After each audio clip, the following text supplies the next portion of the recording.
Después de haber estudiado la identificación en general, hay que prestar atención a uno de sus aspectos particulares: la identificación con las personas que toma la forma de la consideración. Hay varias clases de consideración. En la mayoría de los casos un hombre se identifica con lo que piensan los demás de él, con la forma en que lo tratan, con la actitud que tienen hacia él. Un hombre piensa siempre que los demás no lo aprecian lo suficiente, que no son suficientemente corteses o atentos. Todo esto lo atormenta, lo preocupa, lo vuelve receloso y hace que desperdicie una cantidad enorme de energía en conjeturas, en suposiciones. De esta manera desarrolla en él una actitud desconfiada y hostil respecto a los demás. Cómo lo han mirado, lo que piensa de él, lo que se dice de él, todo esto toma una importancia enorme a sus ojos. Y no solo considera a las personas, sino también a la sociedad y a las condiciones históricas. Todo lo que a tal hombre le desagrada le parece injusto, ilegítimo, falso e ilógico. Siempre el punto de partida de su juicio es que las cosas pueden y deben ser cambiadas. La injusticia es una de las palabras que sirven a menudo de máscara para la consideración. Cuando un hombre se convence de que lo subleva es una injusticia, el dejar de considerar equivaldría para él a reconciliarse con la injusticia. Todo esto no es sino una forma de identificación, y se podrían citar muchas otras formas.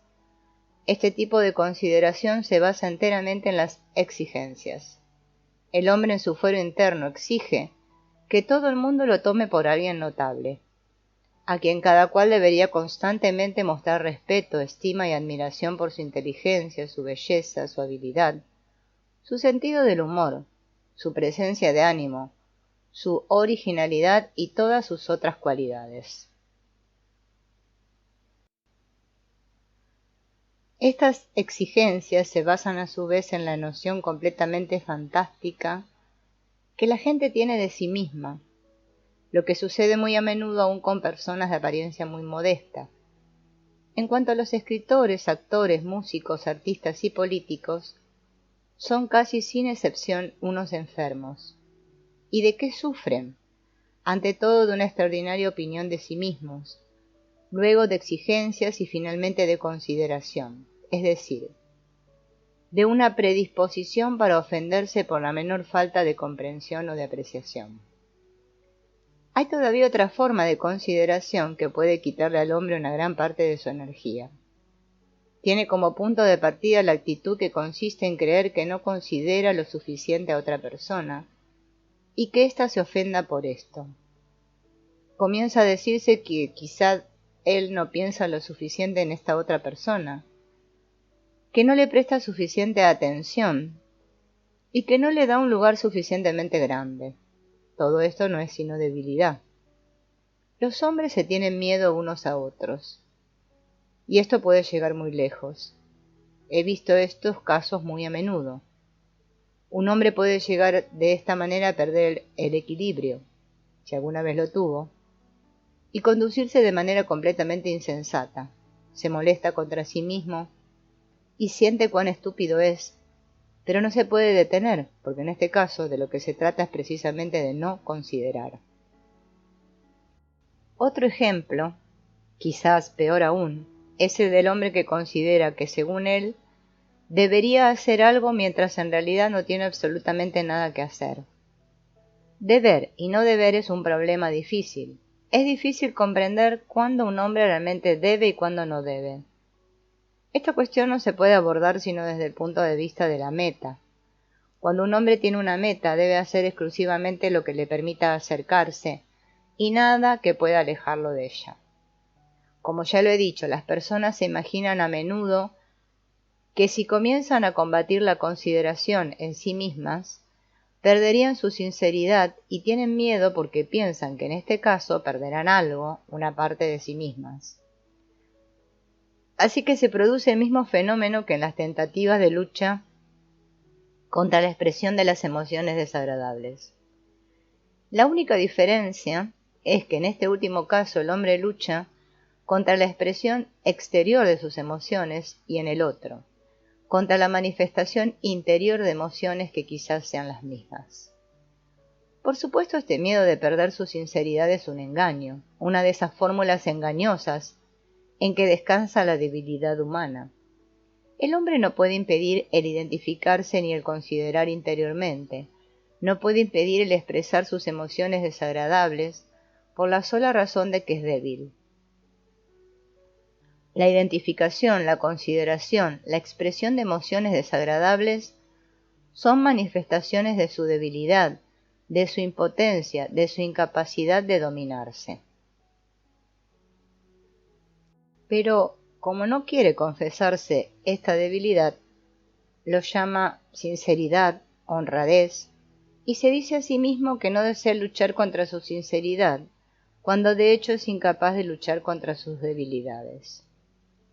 La sinceridad, la honradez, son en realidad algo totalmente diferente. Lo que por lo general se llama sinceridad es simplemente un rehusar a refrenarse. En lo más profundo de sí mismo todo hombre lo sabe bien, de manera que cada vez que pretende no perder su sinceridad se miente a sí mismo. He hablado hasta ahora de la consideración interior, sería posible dar muchos otros ejemplos, pero les toca a ustedes el hacerlo. Lo contrario de la consideración interior, es decir, la consideración exterior, constituye en parte un medio de lucha contra ella. La consideración exterior se basa en una especie de relación con la gente que es totalmente diferente de la consideración interior. Es una adaptación a la gente, a su comprensión, a sus exigencias. Al considerar exteriormente, un hombre realiza todo lo necesario para hacerse la vida más fácil a sí mismo y a los demás. La consideración exterior necesita un conocimiento de los hombres, una comprensión de sus gustos, de sus hábitos y de sus prejuicios. Al mismo tiempo, la consideración exterior requiere un gran poder sobre sí mismo, un gran dominio de sí. Sucede muy a menudo que un hombre desea sinceramente expresar o mostrar a alguien de una u otra manera lo que realmente piensa de él o lo que siente respecto a él. Si es débil, cede naturalmente a su deseo, tras lo cual se justifica diciendo que no quería mentir, que no quería fingir, que no quería ser sincero. Luego se convence a sí mismo de que la culpa era del otro. Quería realmente considerarlo y aún estaba dispuesto a ceder, no quería disputas, etc. Pero el otro rehusó considerarlo, así que no había nada que hacer con él. Sucede a menudo que un hombre comienza con una bendición y termina con una injuria. Decide no considerar a los demás y después los censura por no considerarlo a él. Este ejemplo muestra cómo la consideración exterior degenera en consideración interior. Pero si un hombre se recuerda realmente a sí mismo, comprende que el otro es tan máquina como él, entonces se pondrá en el lugar del otro. Al hacerlo llegará a ser realmente capaz de comprender lo que el otro piensa y siente. Si se puede comportar así, su trabajo se vuelve mucho más fácil para él. Pero si se acerca a un hombre con sus propias exigencias, no obtendrá sino una nueva consideración interior. Es muy importante en el trabajo una justa consideración exterior. A menudo sucede que hombres que comprenden muy bien la necesidad de la consideración exterior en la vida, no comprenden esta necesidad en el trabajo. Deciden que justamente porque trabajan sobre sí mismos, tienen el derecho de no considerar, mientras que en realidad en el trabajo, es decir, para que éste sea eficaz, es necesario 10 veces más consideración exterior que en la vida corriente, porque solamente la consideración exterior del alumno puede mostrar su valoración y su comprensión del trabajo. En efecto, los resultados del trabajo son siempre proporcionales a la valoración y a la comprensión que se tiene de él. Recuerden que el trabajo no puede comenzar y proseguir en un nivel más bajo que el del hombre de la calle, es decir, en un nivel inferior al de la vida cotidiana. Es un principio de los más importantes que es olvidado muy fácilmente. Gurdjieff nos recordó una vez más el hecho de que olvidamos constantemente las dificultades de nuestra situación. Ustedes piensan a menudo de una manera muy ingenua. Creen que ya pueden hacer. Es cierto que deshacerse de esta convicción es la cosa más difícil del mundo. Ustedes no comprenden toda la complejidad de su estructura interior. No se dan cuenta de que cada esfuerzo, además de los resultados deseados, si es que los produce, trae miles de resultados inesperados y a menudo indeseables. Por ende, olvidan constantemente, y aquí mismo está su más grave error, que no comienzan por el principio, con una linda máquina completamente nueva y limpia. Hay detrás de cada uno años de vida errónea y estúpida. Siempre han cedido a sus debilidades, siempre han cerrado los ojos a sus errores, tratando de evitar toda verdad desagradable, mintiéndose a sí mismos constantemente, justificándose, culpando a los demás y así sucesivamente. Es inevitable que todo esto haya dañado su máquina. Por un lado está sucia, oxidada en varios sitios.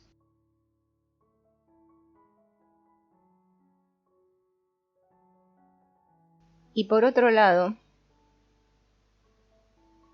su mal funcionamiento ha hecho surgir dispositivos artificiales. Estos dispositivos artificiales se opondrán a cada instante a sus buenas intenciones. Se llaman topes. Tope es un término que necesita una explicación especial. Todos saben lo que son los topes de los vagones de ferrocarril, aparatos amortiguadores de choques. En la ausencia de estos topes, los menores choques de un vagón contra el otro podrían ser muy desagradables y peligrosos. Los topes atenúan los efectos de estos choques y los hacen imperceptibles.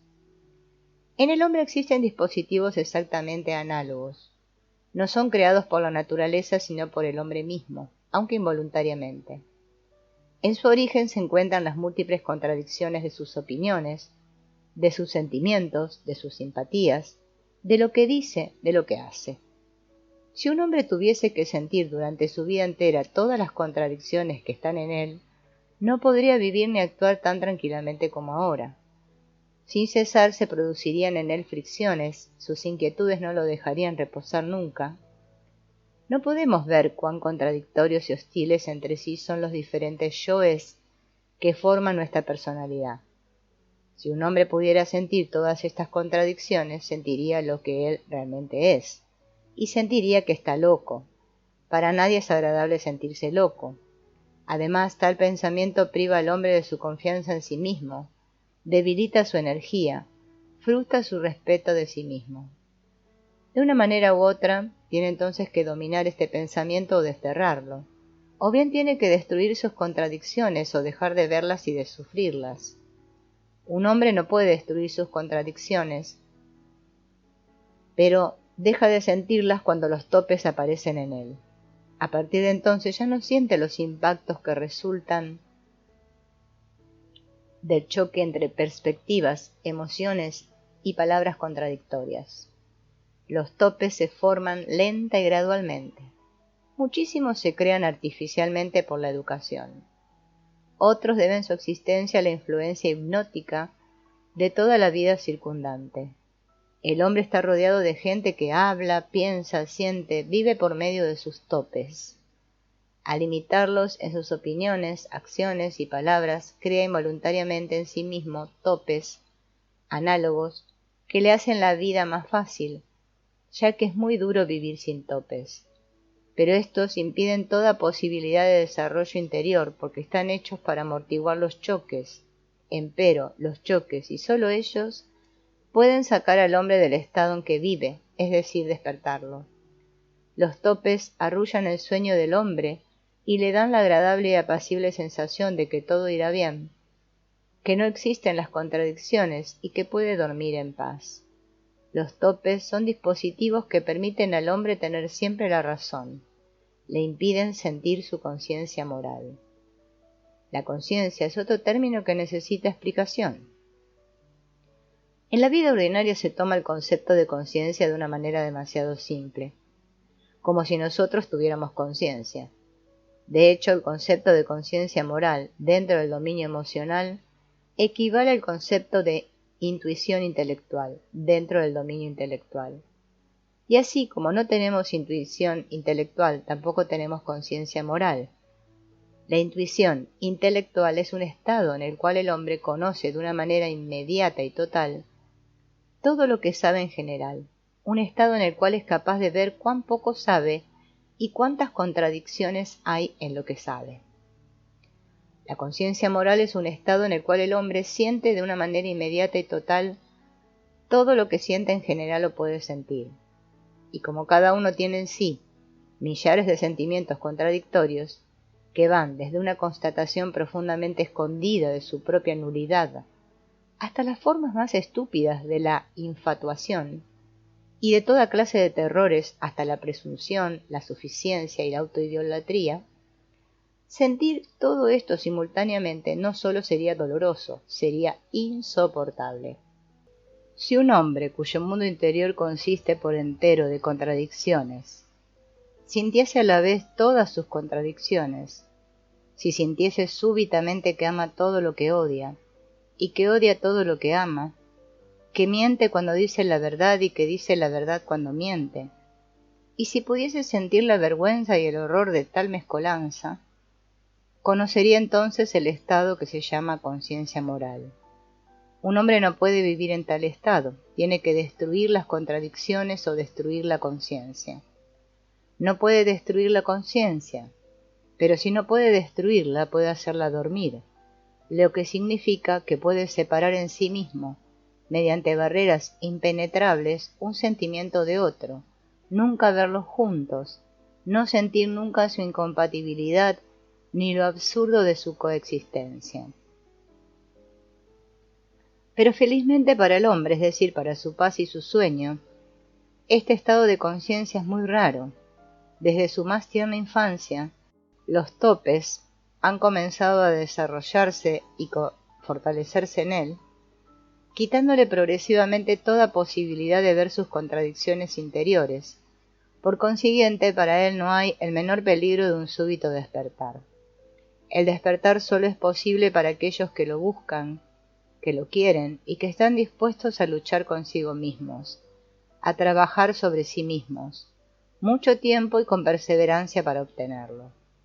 Con este fin es absolutamente necesario destruir los topes, es decir, ir al encuentro de todos los sufrimientos interiores que están ligados a la sensación de las contradicciones. Además, la destrucción misma de los topes exige un trabajo muy largo y un hombre tiene que estar de acuerdo con este trabajo, comprendiendo bien que para él el despertar de su conciencia estará acompañado de todas las incomodidades y de todos los sufrimientos imaginables. Pero la conciencia moral es el único fuego que puede fundir todos los polvos metálicos del crisol, del que ya hemos hablado, y crear la unidad que el hombre no poseía en el estado en que emprendió el estudio de sí mismo.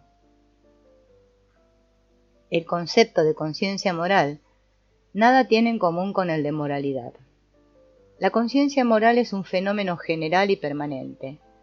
Es la misma para todos los hombres y no es posible sino en ausencia de los topes.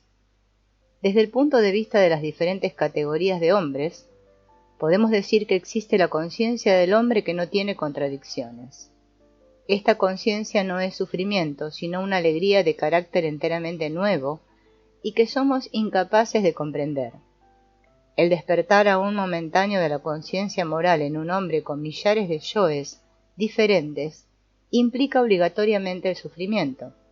Por lo tanto, si estos instantes de conciencia se repiten más a menudo y duran cada vez más, si el hombre no les teme, sino por el contrario coopera con ellos y trata de guardarlos y prolongarlos, un elemento de alegría muy sutil, un gusto anticipado de la verdadera conciencia lúcida, penetrará gradualmente en él. El concepto de moralidad no es general, la moralidad está hecha de topes. No hay una moral común, lo que es moral en la China es inmoral en Europa, y lo que es moral en Europa es inmoral en la China.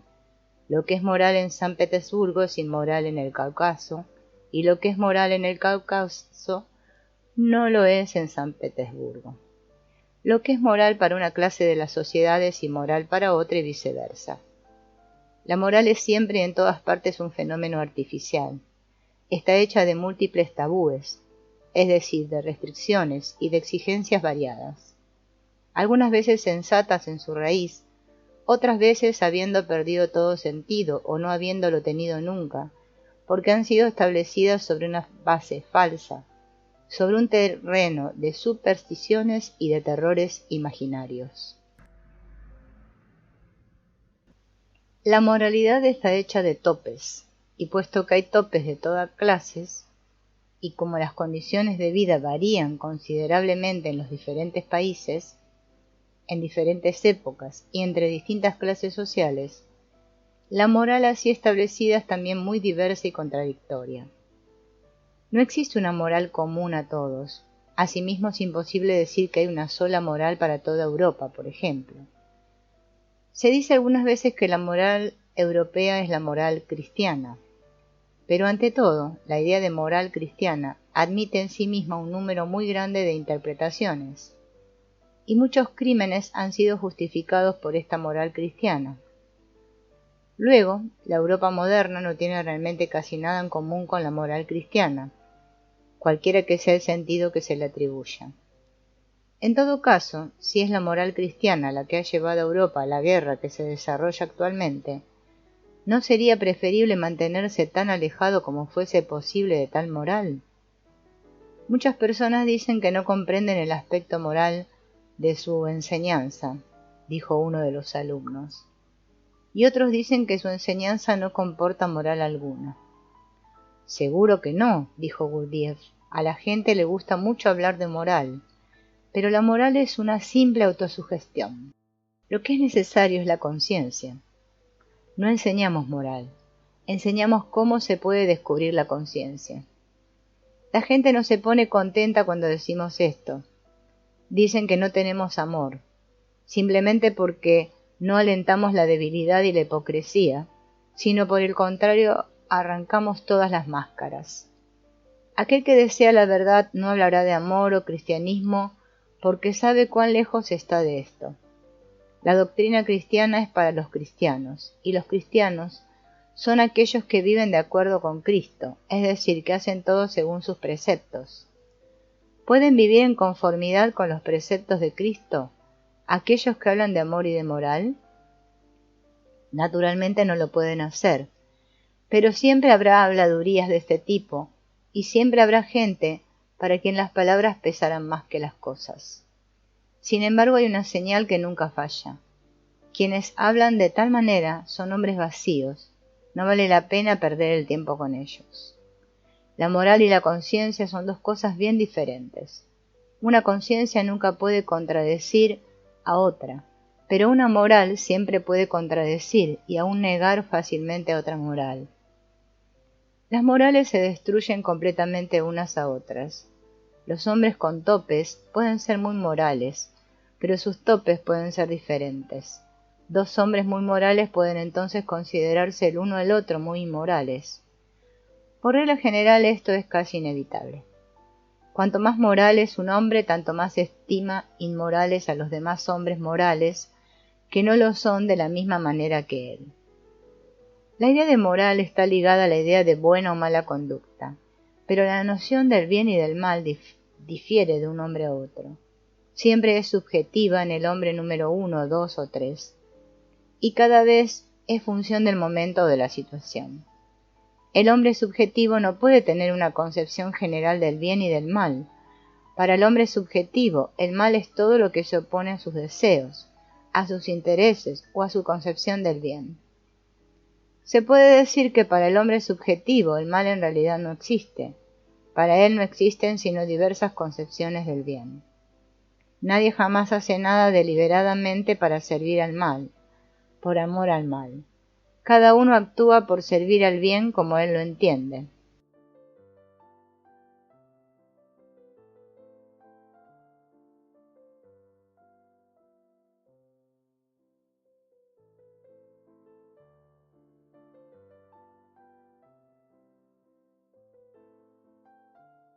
Pero cada uno lo entiende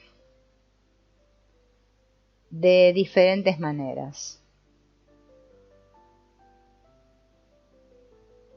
Por consiguiente, los hombres se despedazan y se asesinan por servir al bien. La razón es siempre la misma, su ignorancia y el profundo sueño en el que viven. Esto es tan evidente que aún parece extraño que la gente no piense en ello. En todo caso, el hecho es que no pueden llegar a esta comprensión, y cada uno considera su bien como el único bien, y todo el resto como el mal. Sería ingenuo y perfectamente vano el alimentar la esperanza de que los hombres pudieran comprender alguna vez y desarrollar en ellos una idea general e idéntica del bien. Pero, ¿no existen el bien y el mal por sí mismos, fuera del hombre?, preguntó uno de los presentes. Sí, dijo Gurdjieff, solamente que esto está muy lejos de nosotros, y no vale la pena perder nuestro tiempo tratando de comprenderlo ahora. Recuerden simplemente esto. La única posible y permanente idea del bien y del mal para el hombre está ligada a la idea de la evolución. Por supuesto, no a la idea de la evolución mecánica, sino a la idea del desarrollo del hombre por sus esfuerzos conscientes, por el cambio de su ser, por la creación de la unidad en él y por la formación de un yo permanente. No se puede formar en el hombre una idea permanente del bien y del mal si no está puesta en relación con una meta permanente y una comprensión permanente. Si un hombre comprende que está dormido y si tiene deseo de despertar, todo cuanto pueda ayudarle será el bien, y todo cuanto obstaculice su camino, todo cuanto tienda a prolongar su sueño será el mal. De la misma manera, él podrá discernir exactamente lo que es bueno y malo para los demás. Lo que les ayuda a despertar es bueno, lo que se lo impide es malo. Pero solo es así para aquellos que quieren despertarse, es decir, para aquellos que comprenden que están dormidos. Los que no se dan cuenta que están dormidos y que no pueden tener deseo de despertar, no pueden tener la comprensión del bien y del mal. Y como en su inmensa mayoría las personas no se dan cuenta y jamás se darán cuenta de que están dormidas, nunca podrá existir para ellas el bien y el mal. Esto contradice las ideas generalmente aceptadas. La gente tiene el hábito de pensar que el bien y el mal deben ser el bien y el mal para todo el mundo, y sobre todo que el bien y el mal existen para todo el mundo. En realidad, el bien y el mal no existen sino para un pequeño número, para aquellos que tienen una meta y se dirigen hacia esa meta. Entonces, para ellos, lo que va en contra de su meta es el mal y lo que les ayuda es el bien. Pero la mayoría de los durmientes dirán naturalmente que tienen una meta y que siguen una dirección definida. Para un hombre, el darse cuenta de que no tiene meta y de que no va a ninguna parte es el signo de que se aproxima un despertar. Es signo que el despertar llega a ser realmente posible para él. El despertar de un hombre empieza en el instante en que se da cuenta de que no va a ninguna parte y de que no sabe a dónde ir. Como ya hemos dicho, los hombres atribuyen un gran número de cualidades que en realidad no pueden pertenecer, sino a aquellos que han alcanzado un grado más elevado de desarrollo y un grado más elevado de evolución que los de los hombres 1, 2 y 3. La individualidad, un yo único y permanente, la conciencia, la voluntad, la capacidad de hacer, un estado de libertad interior. Ninguna de estas cualidades pertenece al hombre ordinario, no más que la idea del bien y del mal, cuya misma existencia está ligada a una meta permanente, a una dirección permanente y a un centro de gravedad permanente. La idea del bien y del mal algunas veces está ligada con la idea de la verdad y la mentira. Pero para el hombre ordinario, la verdad y la mentira no existen más de lo que existen el bien y el mal. La verdad permanente y la mentira permanente solo pueden existir para un hombre permanente. Si un hombre cambia continuamente, la verdad y la mentira también cambiarán continuamente para él. Si a cada momento cada hombre está en un estado diferente, sus concepciones de la verdad serán tan diversas como sus concepciones del bien. Un hombre nunca se da cuenta de la forma en que comienza a ver como verdadero lo que ayer consideraba como falso y viceversa. No se da cuenta de estos cambios, en la misma forma de que no se da cuenta de la transición de uno de sus yoes a otro. En la vida de un hombre ordinario, la verdad y la mentira no tienen ningún valor moral, porque un hombre nunca puede atenerse a una verdad única. Su verdad cambia. Si durante cierto tiempo ésta no cambia, es simplemente porque está mantenida por los topes. Y un hombre nunca puede decir la verdad. Algunas veces se dice la verdad, otras veces se dice una mentira. Por consiguiente, su verdad y su mentira están igualmente desprovistas de valor. Ni una ni otra depende de él, ambas dependen del accidente. Y esto no es menos verdadero en lo que concierne a las palabras de un hombre, a sus pensamientos, a sus sentimientos y a sus concepciones de la verdad y de la mentira. Para comprender la interdependencia de la verdad y de la mentira en su vida, un hombre debe llegar a comprender su mentira interior, las mentiras incesantes que se dice a sí mismo. Estas mentiras son producidas por los topes. Para llegar a destruir las mentiras que inconscientemente se fabrica a sí mismo, así como las que inconscientemente presenta a los demás, los topes deben ser destruidos. Pero el hombre no puede vivir sin topes. Estos gobiernan automáticamente todas sus acciones, todas sus palabras, todos sus pensamientos y todos sus sentimientos. Si los topes fuesen destruidos, desaparecería todo control.